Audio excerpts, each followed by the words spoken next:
What the fuck is up?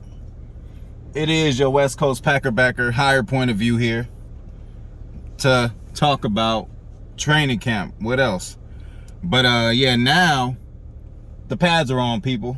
So now we about to really see and figure out what's going on, and we're gonna see how this roster is gonna come all together. So we just gonna break it down by the groups. Shout out to my nigga Seb. What's good? Thanks for the support. I ain't seen you in a minute. I hope all is well. I forgot what this shit is called, but it's at the house and it's on fire. I just had to take me a to-go pack, but I'll let y'all motherfuckers know what we on tomorrow, what this is. But let's get this shit started. Training camp.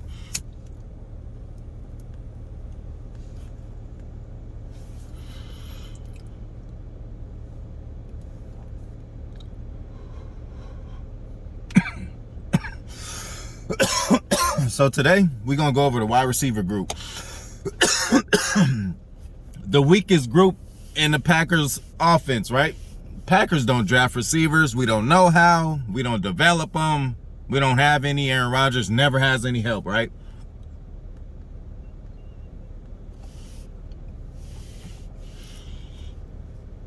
That was the narrative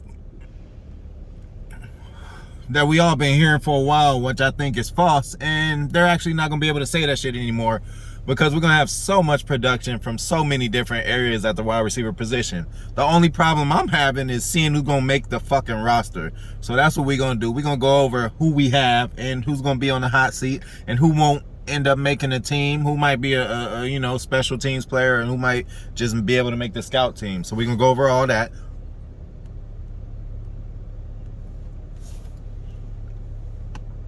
So yeah, we're gonna go over the obvious real quick. So we got a number one, okay? Davante Adams is the number one, all-round number one, franchise kind of guy.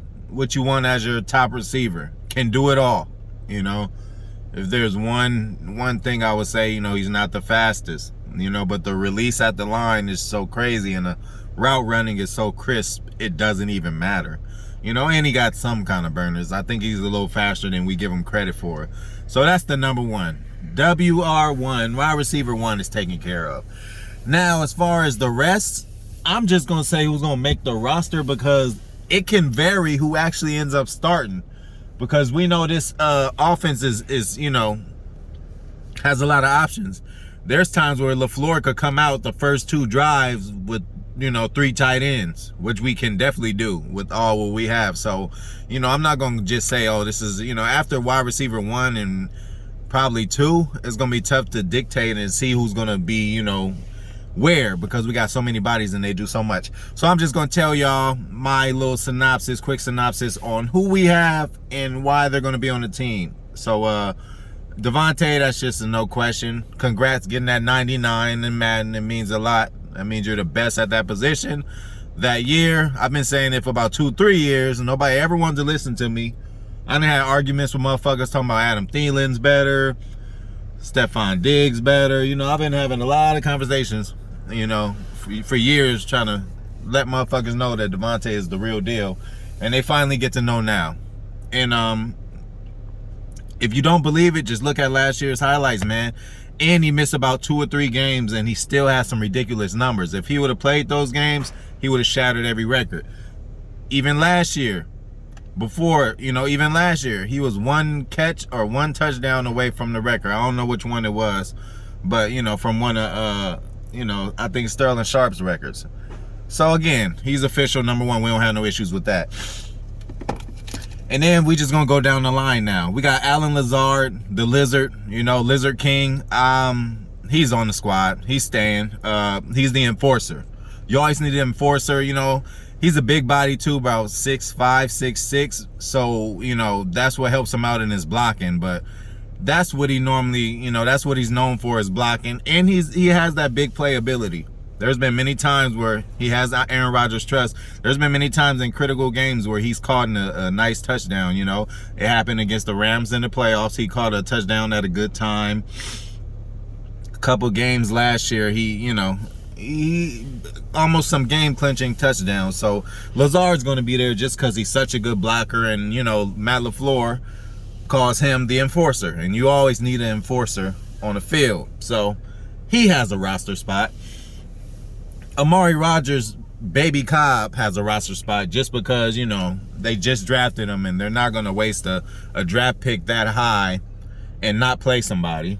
And obviously he's under a rookie contract, so he's just going to be a cheap option. So he's going to make the team just on the strength of that. But also, what also saves his ass a little more, because a lot of times rookies who don't, aren't starting, they end up getting in on special teams. So he's definitely going to be doing special teams, returning kicks and or punts.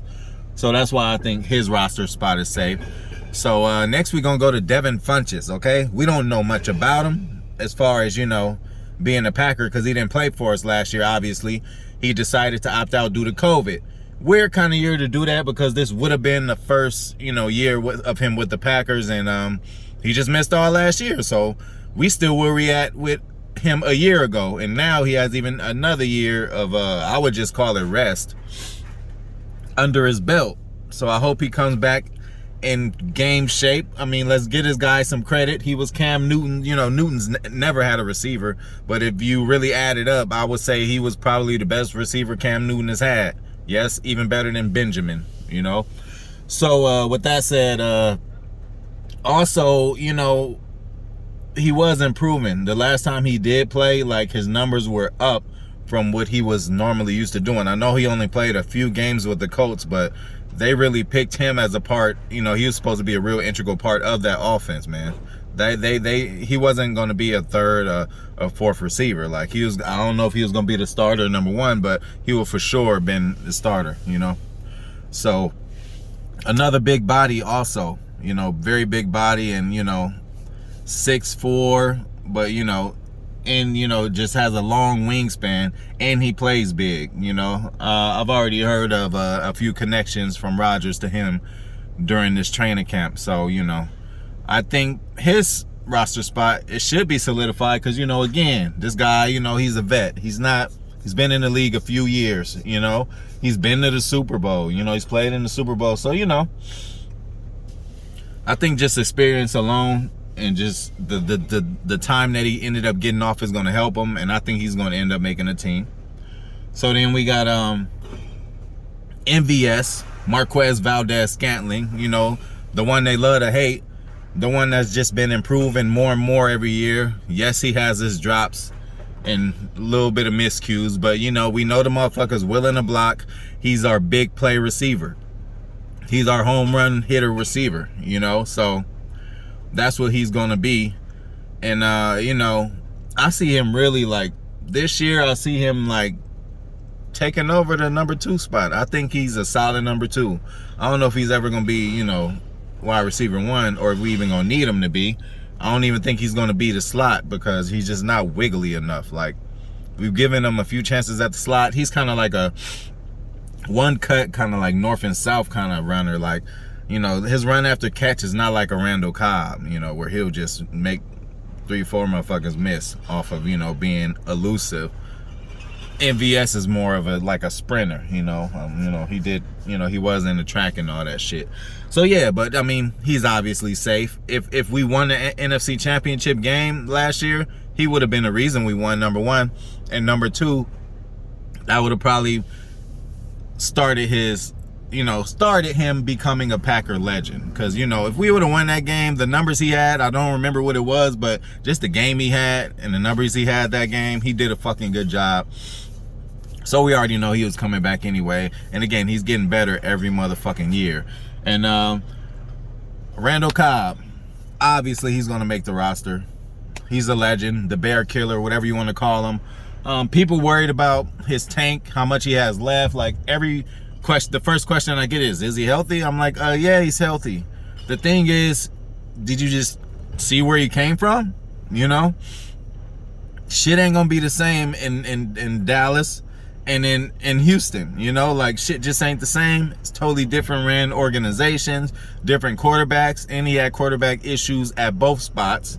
So what do you expect him and his numbers to be? You know, they weren't supposed to be that good, and he still did damn good for the situation that he was given. But now he's back home with the quarterback he has the best connection with. I mean, let's motherfucking get it. So I don't know if his snap count is going to be decreased because of his health. The only way his snap count is going to be decreased is when Amari Rodgers catches on a little more. Now, I've always said, and I told you guys, that Rodgers is basically baby Cobb. So not only did he have him as a mentor, he has him as a mentor, but now he's going to be able to mentor him one-on-one every day at practice. So like that's going to be more help than I think Gutekunst or a lot of people think, like, in developing Amari Rodgers. So I see him and Randall Cobb pretty much doing the same role and sparing each other when they get tired. They're going to be that, you know, jet motion. And Randall obviously is more of a solid real slot option. So you'll see him in a slot, I guarantee.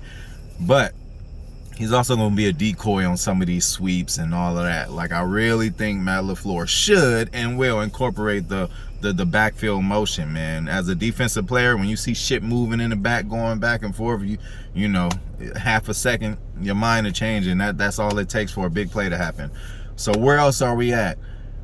These motherfuckers are in trouble. I think I got through the thick of everybody. So what? Through the thick of everybody, if that's even a meaning. Okay, Davante Adams, Randall Cobb, Amari Rodgers, Devin Funchess, MVS, and Allen Lazard. That's already 6, you know, so that's why I'm just going to leave it at that, because I don't think we're going to carry more than 6 receivers.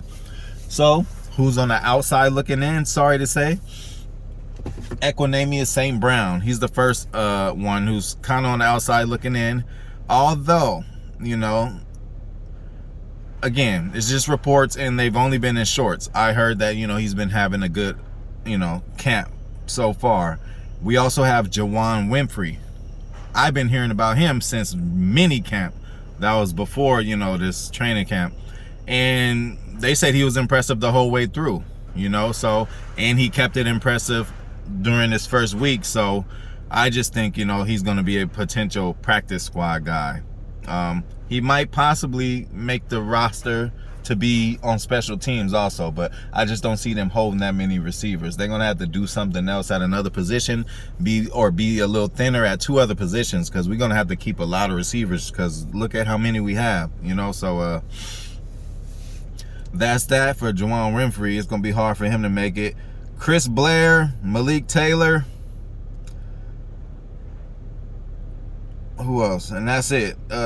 Chris Blair, Malik Taylor, straight practice squad guys. Malik Taylor got a little burn last year, you know, played in a few games, caught a few passes, but practice squad guy. Just not gonna be enough room on his roster. You know, we got too many vets, and you know, we got a guy, Amari Rodgers, on a rookie contract, so you know, he's gonna be in there and playing, and it's just gonna be not enough room for him.